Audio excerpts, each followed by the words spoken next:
मक्का की तपती हुई रेत पर एक नर्म दिल बच्चा जन्म लेता है।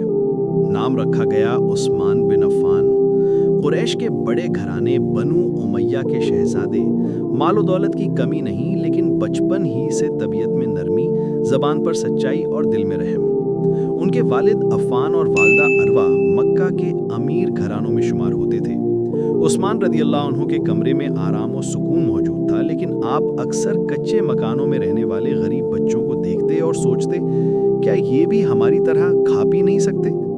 यही ख्याल उनके दिल को हमेशा नरमी देता रहा। जवान हुए तो तजारत का रास्ता इख्तियार किया।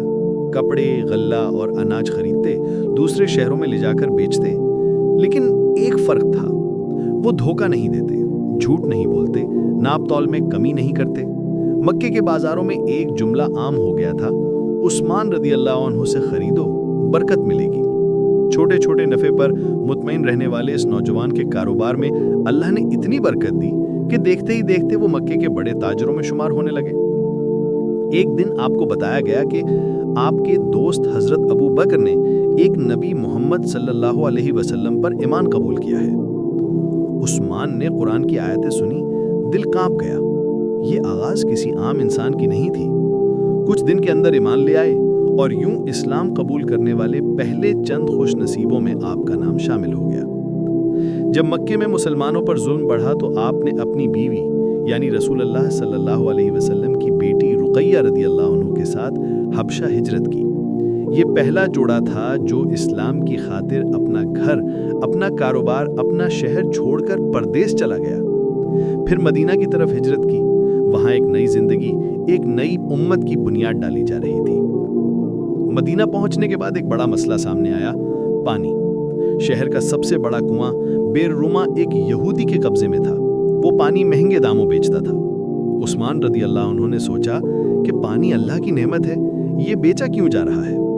उन्होंने लाखों दीनार देकर कुआं खरीद लिया और ऐलान किया कि आज के बाद ये पानी सबके लिए मुफ्त है, कोई प्यासा प्यासा नहीं रहेगा। ये फैसला सिर्फ एक सदका नहीं था, ये एक शहर को जिंदगी देने के मुतरादिफ था। मदीना पर मुश्किल वक्त आया। ग़ज़वे तबूक के मौके पर लश्कर को हथियार, ऊंट और साजो सामान की कमी थी। रसूल अल्लाह सल्लल्लाहु अलैहि वसल्लम ने सहाबा से कहा कि कौन है जो अल्लाह की राह में देगा। उस्मान रदी अल्लाह अन्हु उठे, 100 ऊंट दिए, फिर मजीद 100, फिर मजीद 100, यहाँ तक कि 300 ऊंट, हजारों दीनार और सोने के ढेर लाकर रसूल अल्लाह सल्लल्लाहु अलैहि वसल्लम के कदमों में रख दिए। आप सल्लल्लाहु अलैहि वसल्लम ने मुस्कुराकर फरमाया, उस्मान रदी अल्लाह अन्हु को आज के बाद कोई चीज नुकसान नहीं पहुंच सकती। ये अल्फाज दरअसल जन्नत की मुहर थे।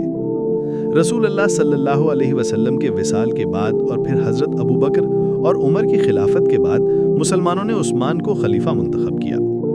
ये एक ऐसा वक्त था जब इस्लामी सल्तनत 3 बर्र-ए-आज़मों में फैल रही थी। उस्मान रदी अल्लाह अन्हु ने कुरान करीम के नुस्खे एक ही क़िरात पर जमा करवाए और दुनिया भर में भेजे। यही वजह है कि आज हम सब एक ही कुरान पढ़ते हैं। उस्मान रदी अल्लाह अन्हु की दौलत का राज सादा था, ईमानदाराना तजारत, छोटे नफ़े पर सब्र और अल्लाह के रास्ते में दिल खोल कर खर्च करना।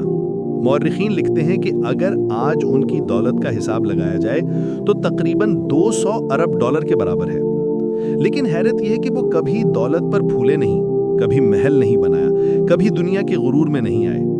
आखिर वो वक्त आया जब साजिशों ने मदीना को घेर लिया। खलीफा का घर बागियों ने घेर लिया। सहाबा ने कहा कि हम लड़ेंगे, लेकिन उस्मान रदी अल्लाह उन्होंने फरमाया कि मैं नहीं चाहता कि मदीना के गली कूचों में खून बहे। एक दिन आप रोजे से थे, कुरान खोला, तिलावत कर रहे थे कि बागी अंदर घुस आए। उन्होंने खलीफा को शहीद कर दिया।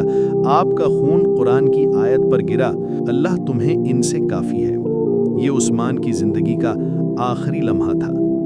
हजरत उस्मान गनी रदी अल्लाह अन्हु की जिंदगी हमें ये सिखाती है कि दौलत बुरा नहीं, लेकिन इसका सही इस्तेमाल ही इंसान को अजीम बनाता है।